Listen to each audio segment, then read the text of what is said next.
നിങ്ങളൊക്കെ അത് ശരിക്കും ആ സമയത്ത് അത് അറിഞ്ഞിട്ട് കൂടിയതാണോ? കാരണം ആദ്യത്തെ പൊട്ടിന് അവരവിടെ പോയി, ആ ഒരു ഭാഗക്കാര് പോയി. അല്ലെങ്കിൽ രണ്ടാമത്തെ പൊട്ടെന്ന് പറഞ്ഞാൽ 4 മണിക്കാണ് പിന്നെ ഉണ്ടായത്. രക്ഷപ്പെട്ട് ഒരുവിധം പിന്നെ പൊട്ടൂലെന്ന് വിചാരിച്ചിരുന്നവരാണ് ഞങ്ങളെ മക്കൾ ആ സ്ഥലത്തില്ലായിരുന്നോ? ആ സമയത്ത് പപ്പയമ്മ മാത്രമേ ലിറ്റി കൊണ്ടുപോയി. പപ്പയമ്മയും പോയതാണ് ഏറ്റവും വലിയ നമ്മുടെ എല്ലാം പോയാലും അവരെ ഉണ്ടായിരുന്നു. ബാക്കിയുള്ളൊക്കെ നമുക്ക് പൈസ എന്ന് പറയുമ്പോ പിന്നെ നമ്മൾ എന്തെങ്കിലും ജോലി ചെയ്തിട്ടെങ്കിലും ഉണ്ടാകും. അവരുണ്ടെങ്കിൽ നമുക്ക് എല്ലാം ഉള്ള പോലെയായിരുന്നു. അപ്പൊ നമുക്കിപ്പോ വീടും നമുക്ക് അവര് രേഖകളെല്ലാം പോയി. അപ്പം എല്ലാത്തിനും ഓടി നടന്ന് അങ്ങനെ ഇന്ന ആള് തന്നെ വരണമെന്ന് കുറെ ഇത് വന്നിട്ടുണ്ട്. കുറച്ച് പേര് നമ്മള് ഓരോരുത്തർ പലയിടത്തേക്ക് ഓടി വന്നാലും നമ്മുടെ ഒറിജിനൽ ആൾക്കാർ തന്നെ വരണമെന്ന്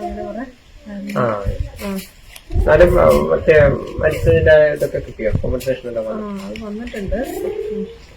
ഇപ്പൊ നമ്മളിപ്പോ വാടക വീട്ടില് ഇപ്പൊ വാടക വീടല്ലേ, ഇപ്പൊ എന്താണ് ഇവിടെ എന്തെങ്കിലും അത്യാവശ്യമായിട്ട് എന്താണ് ചെയ്തു തരേണ്ടത്?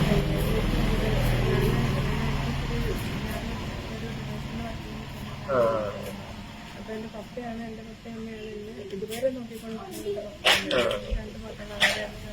ആണല്ലേ? എന്റെ പപ്പയാണ് എന്താ പറയാ, അവരായിരുന്നു എന്നെ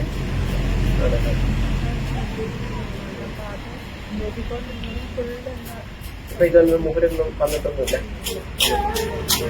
നമ്മളെ കൈനടത്തി ചെയ്യാൻ വേണ്ടി പരിധി ഉണ്ടല്ലോ, അങ്ങനെയൊന്നും എനിക്ക് എത്ര വരുമെന്ന് എനിക്കറിയില്ല.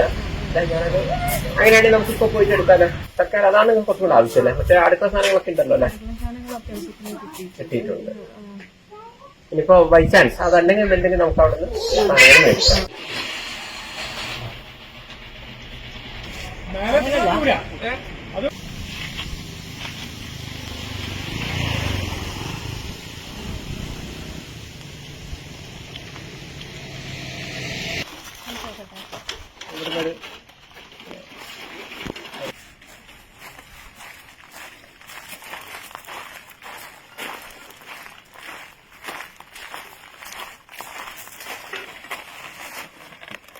സന്തോഷ് പണ്ഡിറ്റാണ് ഇപ്പൊ നിൽക്കുന്ന വയനാട് ജില്ലയിലെ കൽപ്പറ്റയ്ക്ക് അടുത്ത് മേപ്പാടി കാപ്പകോലി എന്ന സ്ഥലത്താണ്.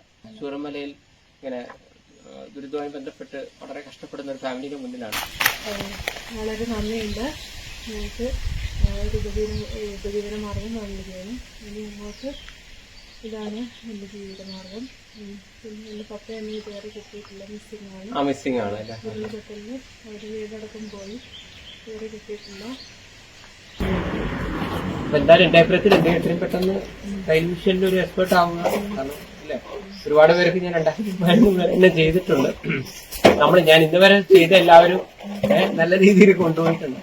പിന്നെ ഈ 2015 നമ്മുടെ ഈ പ്രളയമായാലും അല്ലെങ്കിൽ കൊറോണ പീരീഡിലൊക്കെ വന്ന് പലരും മാസ്ക് വരെ അടിച്ചിട്ട് പല സ്ത്രീകൾ എന്നെ വിളിച്ചിട്ട് പറയും, നിങ്ങൾ തന്നോണ്ട് മാസ്ക് വരെ അങ്ങനെ അവരെ കഴിവിനനുസരിച്ച് കോഴിക്കോടിന് ഞങ്ങളെ സഹായിക്കാൻ വേണ്ടിയിട്ട് ഇവിടെ വരെ വന്ന് ഞങ്ങൾ ഫേസ്ബുക്കിൻ്റെ അക്കൗണ്ട് ബന്ധപ്പെട്ട ഉടനെ തന്നെ സാറ് വരുവാണ് ചെയ്തത്.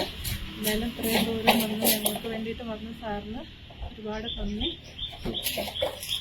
അപ്പൊ ഇനിയും വളരെ അത്യാവശ്യമുള്ള എന്തെങ്കിലും കാര്യങ്ങളുണ്ടെങ്കിൽ നിങ്ങൾ അറിയിക്കും. അത് എന്റെ കഴിവിനനുസരിച്ച്.